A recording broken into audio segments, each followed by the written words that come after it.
Hello and welcome to today's presentation on dyslexia.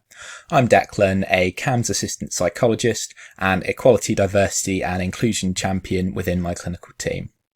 As EDI champions, we like to promote discussions around lots of topics, particularly hidden disabilities such as dyslexia. With Dyslexia Awareness Day coming up on the 8th of October, I thought now would be the perfect time for a presentation. I'm by no means an expert on the topic, and I'm sure there'll be people watching who know far more about dyslexia than I do, although I'm hoping that this doesn't matter because it could be used to promote wider conversations about the topic and spread awareness. Typically, as EDI champions, we'd have our regular meetings where we would deliver presentations like this and talk amongst ourselves before sharing any updated presentations across the FHD. However, given the topic and thinking about how difficult it can be for some people to go through really text-heavy presentations, this just seemed like a more user-friendly format for people, and there's also the alternative of looking at the PowerPoint for people who would rather do that than watching a presentation. So let's start with asking ourselves, what is dyslexia? Now, dyslexia is a specific neurological condition that can impact people's ability to read, to write, and it can also impact speech in some cases. Now, dyslexia isn't linked directly to intelligence. However, people with dyslexia might struggle specifically with language processing. So one example of this is phonological processing. Individuals with dyslexia might struggle to identify the specific sounds known as phonemes which make up words. So reading and writing can be difficult. So that might impact spelling, writing. It can take longer for people to read, which naturally is going to have a knock-on effect, making it difficult to comprehend what you're reading, particularly when you're, first learning to read and taking time going through books, actually gripping onto what the concept is of what you're reading, understanding the meaning behind a story or, a piece of work that you've got to write or read can be really challenging. And again, in some cases, it can also impact spoken language. Within the Diagnostic Statistics Manual, or DSM, dyslexia isn't regarded as its own independent condition, but instead is categorised as a specific learning disorder. So in most cases, in order to receive a diagnosis, you need to meet the following criteria. So those criteria include persistent difficulties in reading, writing, arithmetic or mathematical reasoning skills during formal years of schooling. Symptoms may include inaccurate or slow and effortful reading, poor written expression that lacks clarity, difficulties remembering number facts, or inaccurate mathematical reasoning. The second point is that current academic skills must be well below the average range of scores in cultural and linguistically appropriate tests of reading, writing, or mathematics.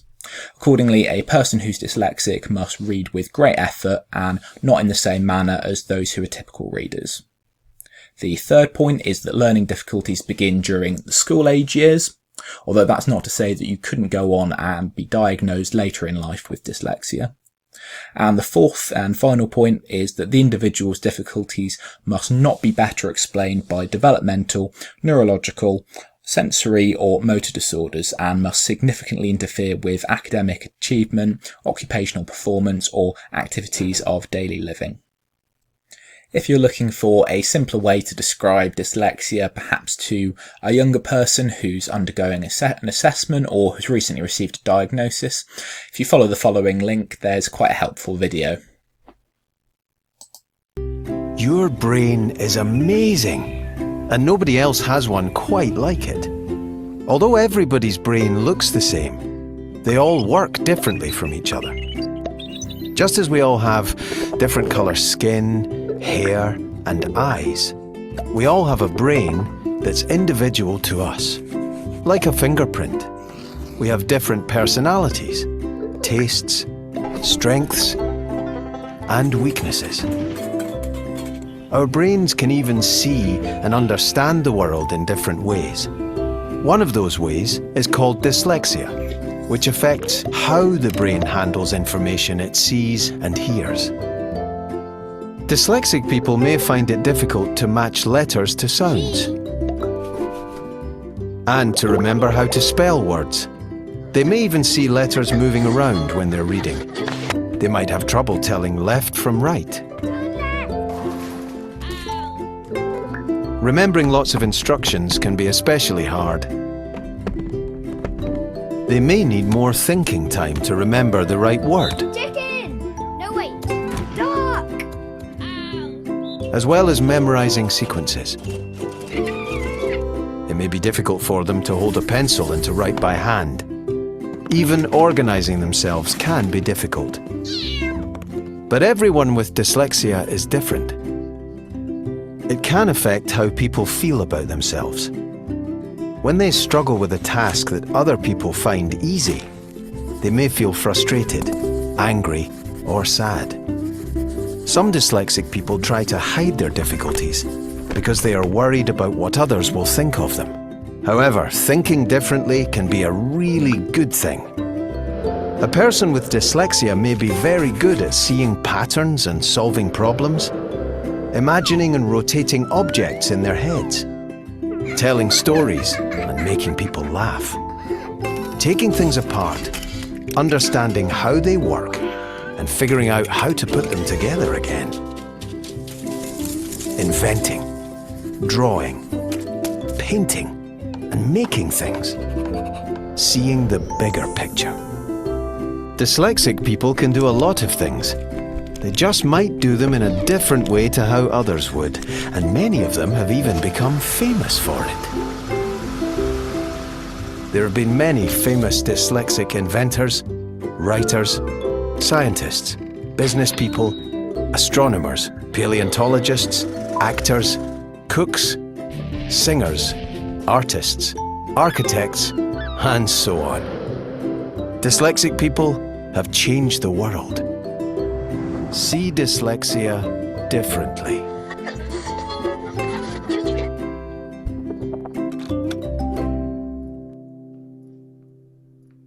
I couldn't believe quite how prevalent dyslexia is throughout the population, with it being 10% of the population having dyslexia according to the British Dyslexia Association. When I first heard that number, I couldn't believe it. I had to go and do my own research and look up different studies that published approximations for the prevalence, and generally I found that they came out as either somewhere between 5 or 20%, so 10% seems to be a pretty accurate prediction. And it's important to consider that many people who have dyslexia don't only have dyslexia, there may be other co-occurring or comorbid conditions such as anxiety, ADHD or attention deficit hyperactivity disorder, autism spectrum condition, developmental language disorder, visual difficulties, dyspraxia, and although it wasn't listed on the British Dyslexia Association website as something which is commonly co-occurring, I think it's important to also mention dyscalculia, given the confusion that often happens between the two of them, with dyslexia referring more to reading and writing, but dyscalculia referring more to mathematical ability or reasoning with numbers. However, all of these different co-occurring conditions could really do with their own presentation and going into a lot more detail and consideration of how they can make things difficult for somebody with or without a dyslexia diagnosis as well. There is no single cause for dyslexia. There's nothing that's really simple that we can point to and say, yes, if you have this particular gene, you're going to have dyslexia. Oh, if this happens to you, you're going to have dyslexia. It's a lot more complicated than that. There is certainly a genetic component to it, or at least that's what research seems to suggest. However, it could be that individuals have a genetic predisposition to having dyslexia, so they're more likely to have dyslexia, but it's not necessarily being directly caused by genetics. There's also a possible role for neurological factors, so the shape and size of different brain regions, particularly those involved in language processing. There's also environmental factors to consider, and that's not to say that somebody's going to undergo a certain experience and that's going to cause them to have dyslexia. However, there are certain environmental factors, whether that's exposures to particular stressors, certain levels of hormones, or even things that can happen in the womb before somebody's born.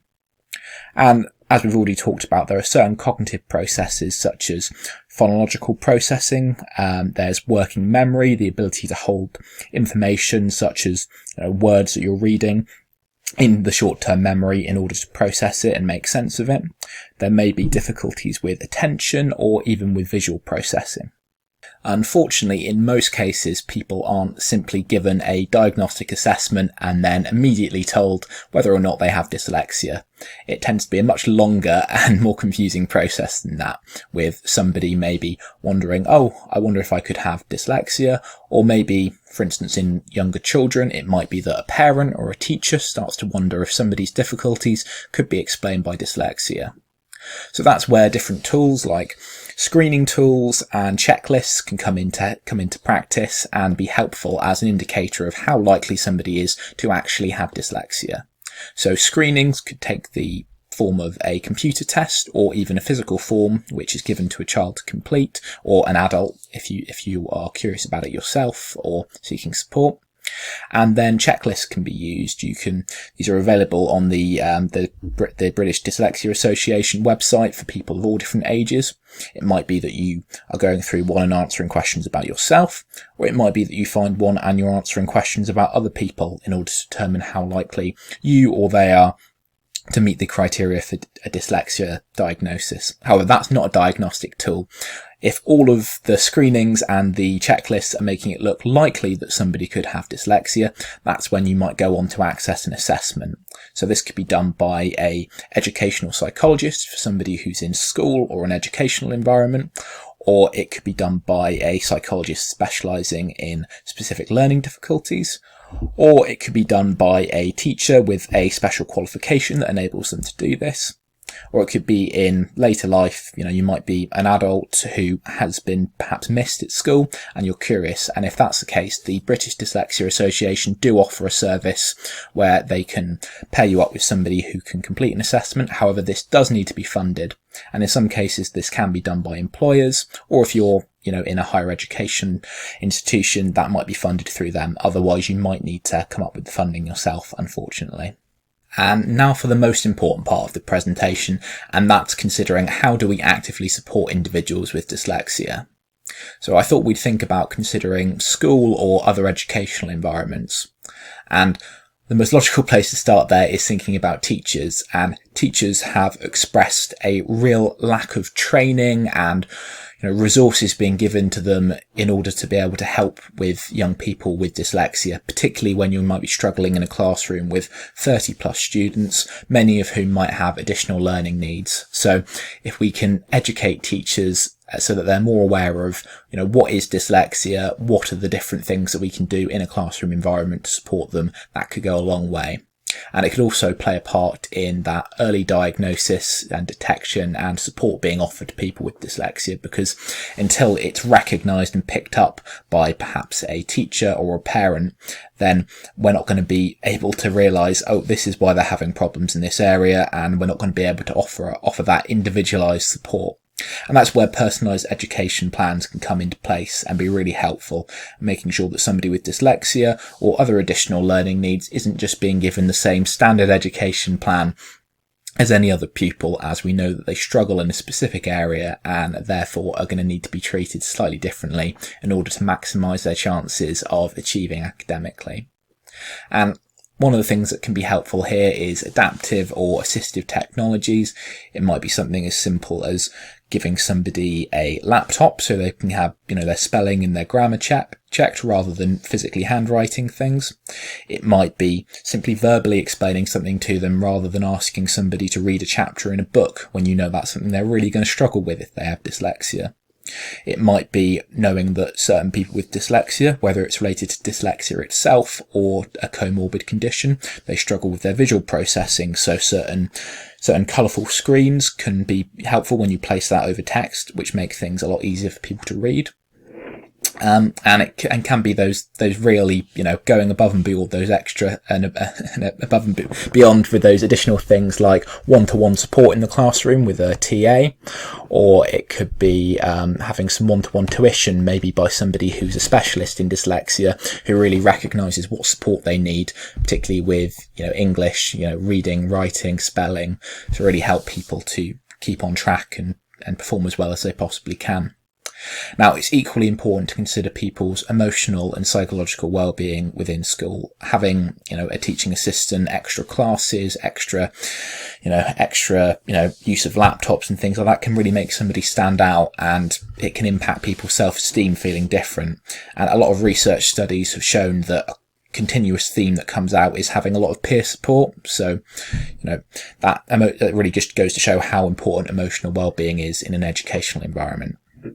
And the final thing I want to mention here is the transition to higher education or to employment. Now, that can be daunting for most people, but if you have dyslexia, having that extra time to plan and think about adaptations to that new environment that could be helpful can go a long way. Now, if we move on to thinking about service users, and not necessarily within the NHS purely, it could be service users in all sorts of organisations or different businesses in terms of customers, but things that could be done to help support people with dyslexia. So the first thing is that awareness and education around dyslexia, so particularly within a health service, recognising the signs so that we know to refer people for screening or for assessment can be really helpful for people, and being educated on how to, what dyslexia is and how we can make adaptations to support that person and make their access to the service as comfortable and as easy as possible. And then that might result in a need for some reasonable adjustments. It might be that within, for instance, after you've seen someone with therapy, you might typically give them a feedback form or some regular outcome measures that require them to look at a piece of paper and read. It might be that you deliver that in a way that's more verbal, so that they're not having to read through lots of text on their own to answer questions, and just making sure they understand what they've been given. It's a legal requirement, making reasonable adjustments for people to access a service. It's something that we all have to do and be considerate of, and we should be doing. It's the moral and ethical thing to do. And we should also have a good level of awareness of potential resources that we can direct people to. If we don't necessarily have an answer to a question, or we're not an expert in dyslexia, I know I certainly aren't, then we know where to send people for support. And finally, let's consider support in the workplace. So first thing that we can consider is whether or not somebody with dyslexia might want to make their colleagues or their employer aware of the fact they have dyslexia. Now, naturally, it could be helpful that they make people aware of the fact they have dyslexia. It could mean that they're able to receive more support and consideration. But equally, if somebody has dyslexia and they say to their employer or their supervisor that they have dyslexia, they may be sensitive about it. They may want to keep it private, and it's important that that's respected. And equally, employers shouldn't be discriminating against people for having a disability. Obviously, that is illegal. So, you should be, non-discriminatory, and you should be making reasonable adjustments for people to be able to work comfortably and productively in their work environment as is required by the law. And at the same time, it's a win-win. If you're helping out your employee to be more comfortable and more productive, the employer and the employee, they're both winning. And in a really good work environment, if somebody were to come to their employer and say, I'm really struggling with this and this, I wonder if I might have dyslexia, they might even go ahead and fund the assessments, as we talked about previously, that can be completed by the British Dyslexia Association. And it's also important that employees and employers have got resources and things that they can be signposted to in terms of information about how to better cope in the workplace, or how to deal with one another, which I'll include on my next slide. Now, I know I haven't gone into a huge amount of detail in terms of advice across these different areas, and that's partly because I'm certainly far from an expert in dyslexia. I'm sure there'll be people out there who know far more about it than I do. And it's partly because I want to meet the deadline of the Dyslexia Awareness Day being the 8th of October, but also I think it could be helpful that you've got some basic ideas to start with, and hopefully as individuals or as a team you can go away and you can consider or discuss what changes or what adjustments you could make to support people with dyslexia, or what changes across different organisations could be beneficial. I know in our discussion in the EDI meeting that we had most recently, somebody mentioned the fact that the word dyslexia itself is really quite hard to spell. So if you're giving out somebody a form to fill out to say what additional needs they have, actually having something to circle or to tick to say that they have dyslexia could be helpful. But that's just one example. I really hope that you go away from this and you have a think and you share your thoughts with your colleagues, with your managers, anybody else that could benefit and be made more aware of dyslexia and what they can be doing to support individuals who have a diagnosis. And finally, here's a bit of signposting so that people know where to go to access additional resources when they're thinking about dyslexia. See, the British Dyslexia Association has certainly been my go-to for information. It's been really useful. There's so much information there about all things, just describing what dyslexia is, how to get support in different areas, how to get an assessment, all of these sorts of things. There's also a link to a shop which has got resources which can be particularly helpful for people with additional learning needs. And there's a devon.gov.uk website that's got some more information and could be helpful for accessing local support. And then there's also a link that's particularly relevant for employers and could also be helpful for employees in a workplace to look at. Okay, thanks for listening to my presentation, and I hope you have some productive conversations and have been made more aware about dyslexia.